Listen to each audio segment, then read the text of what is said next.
How to create Amazon Jobs account. Guys, welcome back to this YouTube channel.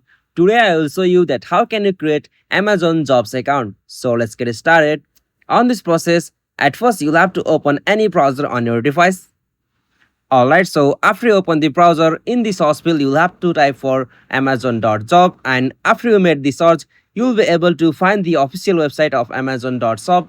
So the URL will be like amazon.job. So simply from here tap on this website.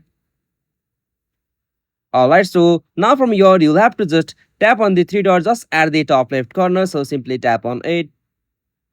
Alright, so simply from here you'll have to tap on the my profile option. Okay, so from here you'll be able to create your Amazon Jobs account. So for that you'll have to provide your email address here, and on the other section you'll have to enter the password and confirm it later. So after you done this from here, you'll have to just tap on this create account option, or you can also log in with your Amazon or Google account. So simply you can also create the Amazon Jobs account from here. So this is the easiest and simplest method.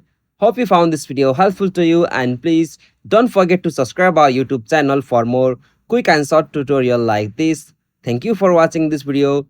Have a nice day.